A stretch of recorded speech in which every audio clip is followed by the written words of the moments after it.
نشسته برای این مجلس لایلوش را پر کرده که یک سیمای همون گیر در کنم به اوپوش این جوان رو آموزه نیست پس چرا میمونه شوهر کرده؟ پس من شوهر کردم میگم برای افتندام همون گیر در کنم درست کردن همون اوپن کردن مردم پیش رش چی گرفته میشه همین میگم نکن با هم پورا میگم در جویش من نمیگم مثلا مرد شده در او بازدگی است آیا وضع خونه که سود رو میگه ای بیکی روسی خیلی این نشست اسموچی است این حالت فوق در وقتی میشد که آبخیزی میشد یا سیل آماده گرفتن میبرد همین شسته میبرد وای دیگر خیلی آدم درون آب در پردای برای چی موسیقی اما من نمیخوام خطراتش رو سپورت کنم این کم درد کردم بعضی مثلا جویی هست دریو را مثلا ما گفتیم میبخشم که همه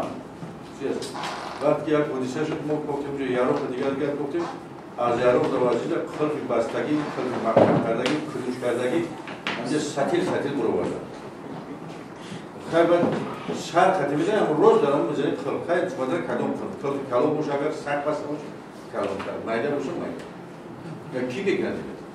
حالتوی فاقوله بنا کرد دو طرف باشه مسلمان زندگی ما آمده بود درون علیگو گذار هیچ خیلی خلقه هوی کردیم هیچ بایی مقابل بود خیلی نمیگرد اون طرف که هنو دو مایده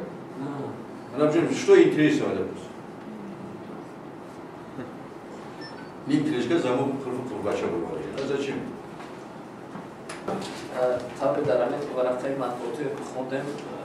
яъне шумори онҳое ки мутаассифона дар обу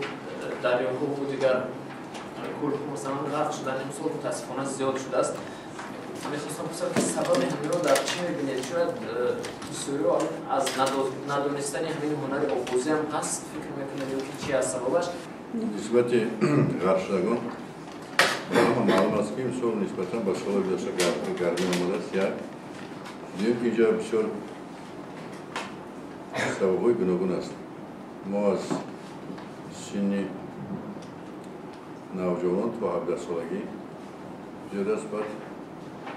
аз вай масъалаи кӯдакон беэҳтиётӣ аз тарафи падару модар дидем ки якчанда ҳодисаҳои дигар норизогӣ аз зиндагӣ ана охирони киша 3 фарзанди худашро партофту баъд худашро оқибат ана 3 фарзанд мурду худашро баровард ин аст барои ин як дидем ки мо ягон каса гунаҳгор карда ба асари ягон кас ки пешниҳод карда намекунем ин ба айби касе шудааст барои ки аз тарафи ҳукумати ҳолатҳои фавқулодда аз тарафи ҳукуматҳои ноҳияҳо маҳаллаҳо доимо корҳои профилактикӣ фармондӣ бурда истодаанд